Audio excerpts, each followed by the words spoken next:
Ahora, quiero llevar la conversación a este punto. Para hablar del tiempo de los gentiles, Víctor, tiene que haber un tiempo de los israelitas, por decirlo de alguna manera.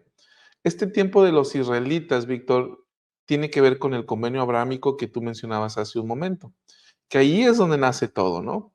Ahí es donde nace y no sé, Víctor, si tendrías alguna exposición general de este convenio abrámico para efecto de que vayamos entendiendo y llegar otra vez y regresar otra vez al punto de los gentiles. Sí, de hecho es una época interesante esa que mencionas y estamos hablando de más o menos el año 2000 antes de Cristo, para que nos demos una edad de los tiempos, cuando el Señor hace convenio con Abraham y parte de este convenio abrámico que se extiende además a toda esa descendencia.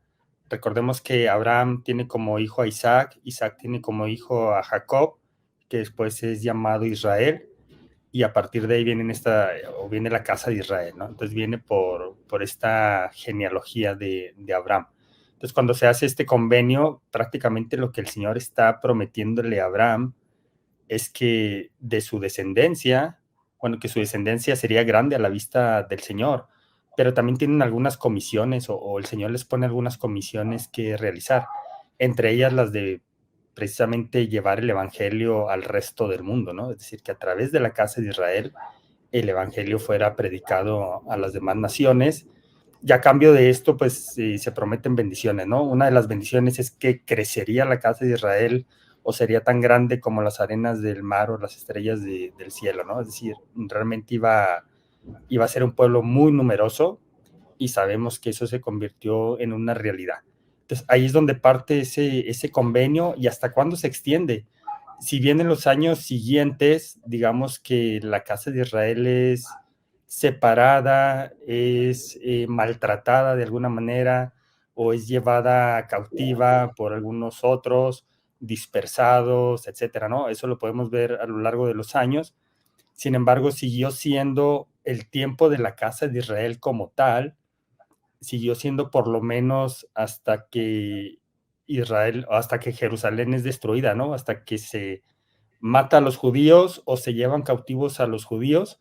Y en esta época ya me estoy refiriendo, aun cuando hubo otras épocas similares a través del tiempo, me estoy refiriendo ya como época final del tiempo de la casa de Israel.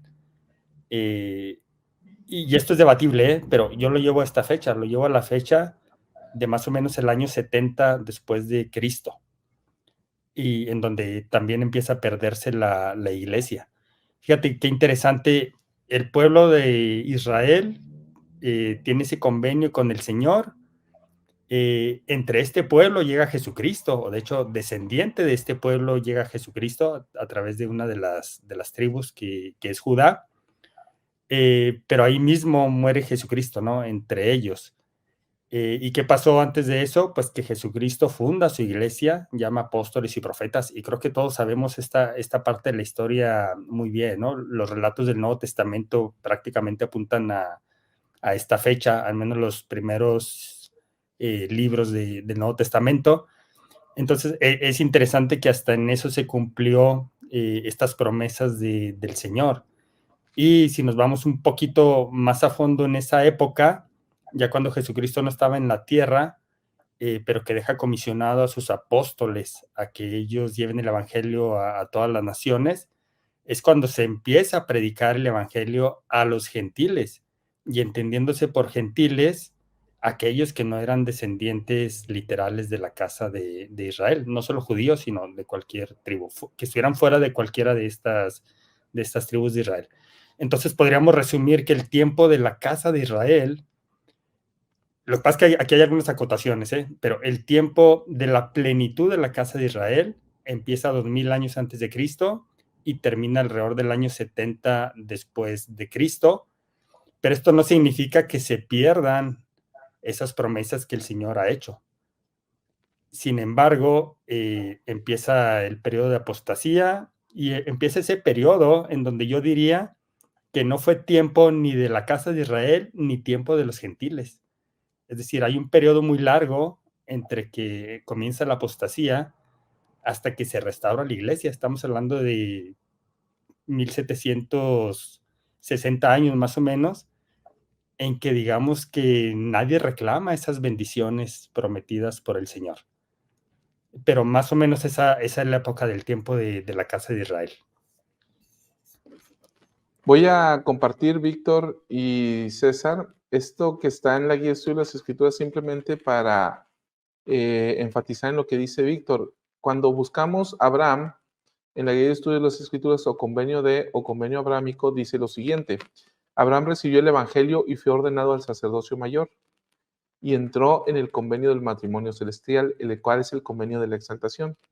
Abraham recibió la promesa de que todas las bendiciones de estos convenios se ofrecerían a su posteridad terrenal. A esos convenios y promesas en conjunto se les da el convenio de Abraham. La restauración de ese convenio se efectuó con la restauración del Evangelio en los últimos días, ya que por medio de él son bendecidas todas las naciones de la tierra. Entonces, por eso es que nosotros nos llegamos a convertir en los hijos de Abraham. Cuando aceptamos los convenios, estamos aceptando los mismos convenios que recibió Abraham.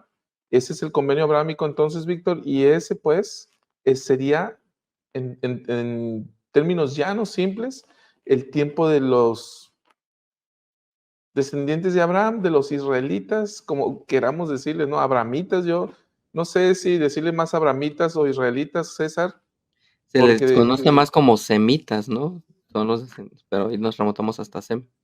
sí, también. Entonces, bueno, entonces ese sería el tiempo de Israel. Ahora, hay un acontecimiento especial que está en el libro de Hechos capítulo 10, César. Cuando Pedro tiene esta visión, esta éxtasis lo define, ¿no? Esta teofanía que tiene Pedro para ir a predicarle a Cornelio, ¿eh? Sí, sí, es Cornelio. De hecho, ya todo el mundo, porque Cornelio me parece que fue un poquito antes de esto, ¿no? Un poquito, bueno, Es, sí, no, sí es Cornelio. A ver, sí, aquí, Sí, sí, aquí sí. lo estoy viendo, sí es sí. Cornelio. Sí, y aquí, pues precisamente, pues me Ahora, parece hermanos de Puebla, cuando decimos semitas, no nos referimos a las semitas poblanas. nacimiento de Pedro Cornelio, el Señor le muestra esta visión a Pedro y es cuando le dice y sí, le muestra esta parte acerca de ah, estos alimentos Los que animales realmente, ¿no? Dice que es un lienzo que se despliega del cielo, es, atado de los 4 extremos de la tierra y que va bajando, que se va desplegando ese lienzo y Hechos que la 10:13. imagen que se muestra en ese lienzo son diferentes animales. Y entonces el Señor lo que le dice a Pedro es come, pero sí, dentro de esos animales que estaba viendo Pedro en la imagen, había de los animales que se consideraban inmundos para los israelitas, ¿no?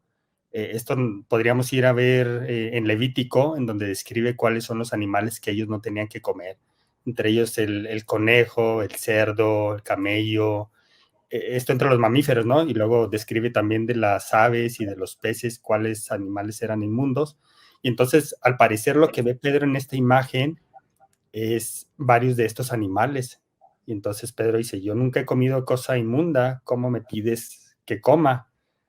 Y entonces ahí es donde viene la enseñanza, en donde dice el Señor, nada de lo que yo he tocado es inmundo, o nada de lo que yo he creado es inmundo, ¿no? Entonces es otra forma de, fíjate, es otra cosa muy interesante, porque por un lado, se le está explicando a Pedro que se acabó el tiempo de la ley de Moisés, eso por una parte. Pero por otra parte, se le está explicando acerca de los gentiles. Y entonces Pedro no termina todavía de relacionar muy bien qué está pasando con esto o está tratando de interpretar esta visión cuando llegan dos sirvientes o algunos sirvientes de Cornelio, que era un centurión, y que Cornelio previamente había tenido una visión o un ángel le dice, oye, hay un hombre que se llama Simón, al que le apodan Pedro, y vive en tal lugar, ve, búscalo y tráelo a tu casa. Y entonces, en lo que Pedro está tratando de dilucidar qué fue esta visión, ¿no? ¿Qué fue esta visión y por qué el Señor le dice que lo que Él ha creado o lo que Él ha tocado no puede ser inmundo o que nada es inmundo para el Señor? Y entonces llegan estos siervos y mandan llevar a Pedro con el centurión, con Cornelio, ¿no? Entonces es cuando Pedro empieza a entender a qué se refiere y logra entender que el Señor estaba hablando de los gentiles, de que el evangelio podía ser predicado no solamente a la casa de Israel, sino que podía ser predicado a los gentiles. Entonces aquí se da esta primera apertura sobre ya no ir a predicarle solamente a los de la casa de Israel, a los judíos o a los israelitas como tal, sino ir a predicarle entonces también a los gentiles. Ahora, hay una serie de escrituras que me gustaría leer con ustedes, César y Víctor, que algunos por aquí, por ejemplo, el hermano Fede nos está insistiendo en que leamos una de estas escrituras, y una está en Lucas 21, 24 y 25, que tienen que ver con esto que estamos hablando. A ver si, déjame, la saco por aquí. Lucas, para que podamos desglosarla juntos. Lucas 21, aquí la comparto. Y dice, no es cierto, no es tan fácil como pensaba. Lucas 21, 24 y 25 dice lo siguiente. Dice, y caerán a filo de espada y serán llevados cautivos a todas las naciones. Aquí está hablando el Señor, ¿verdad? Y Jerusalén será hollada por los gentiles hasta que se cumplan los tiempos de los gentiles. O sea, Jerusalén, o sea, el Señor mismo dándole este nombre y está hablando de un tiempo y está hablando del tiempo de los gentiles. Y dice, entonces habrá señales en el sol y en la luna y en las estrellas y en la tierra habrá angustia de las naciones y confusión ante el bramido del mar y de las olas.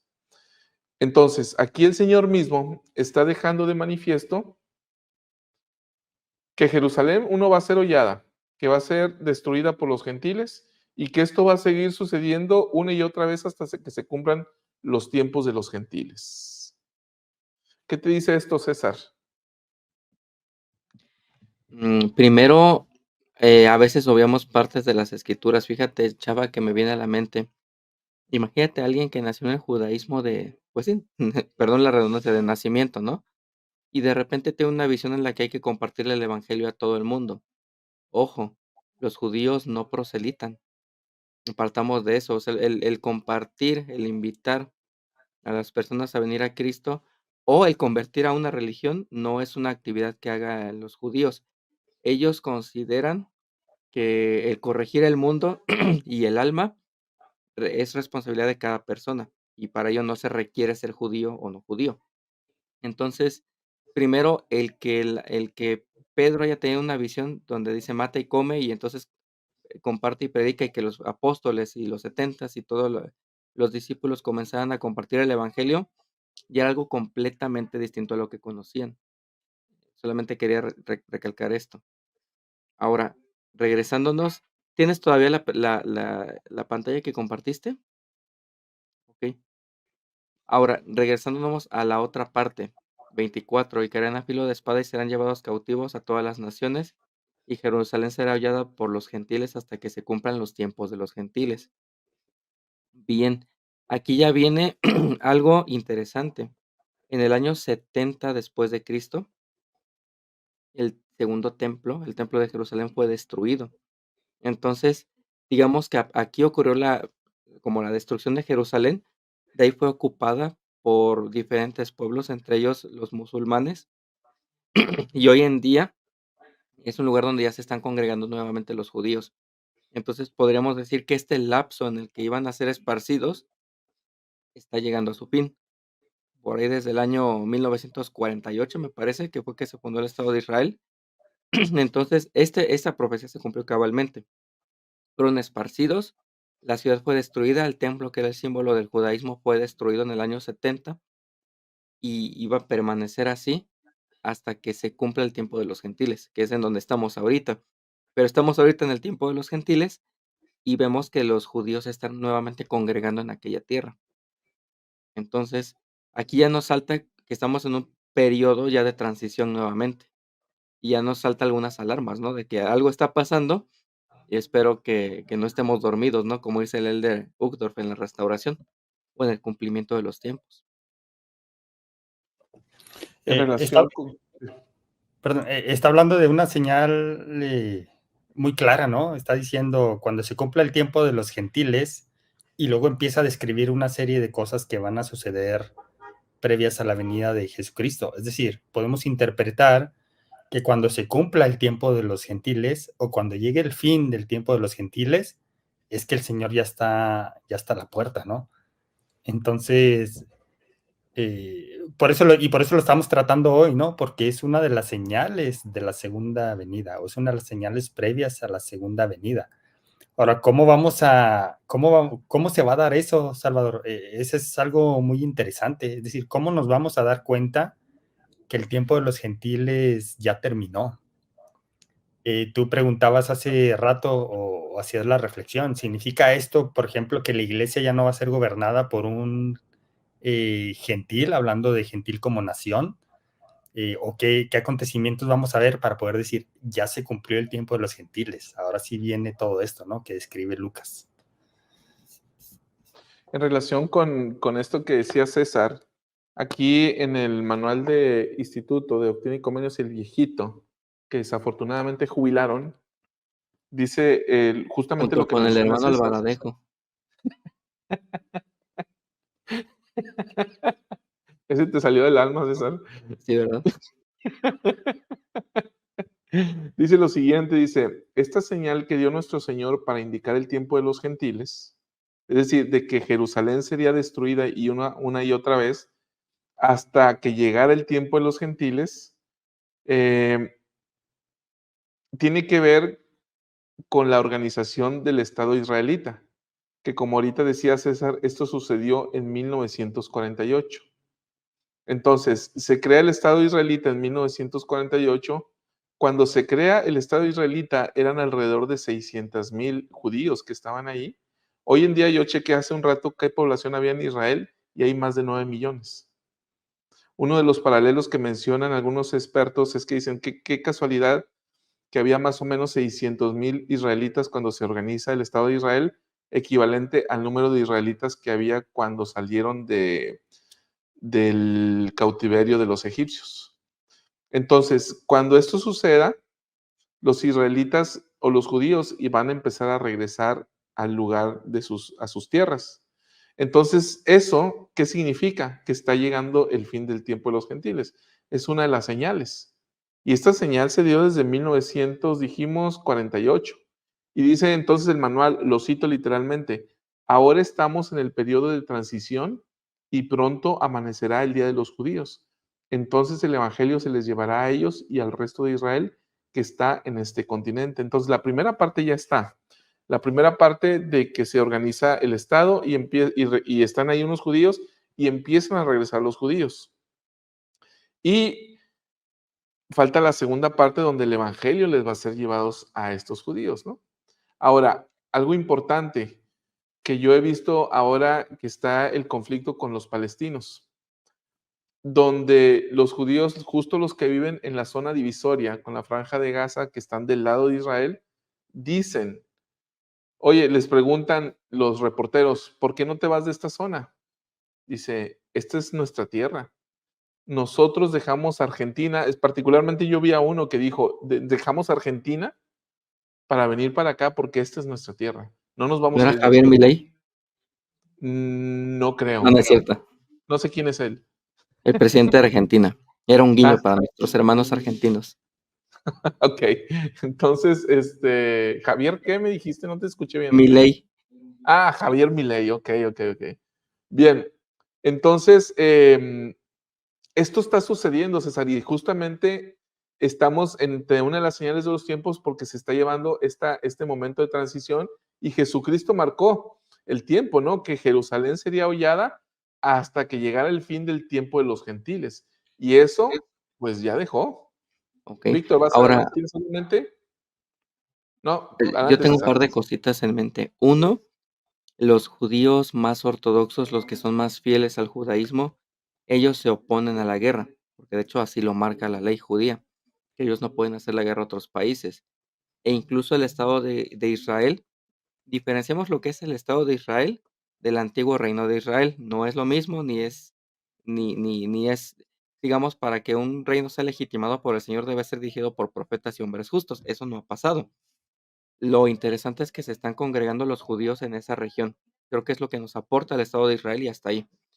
Los judíos más ortodoxos no están de acuerdo con la guerra, no están de acuerdo con ir a pelear con otras naciones.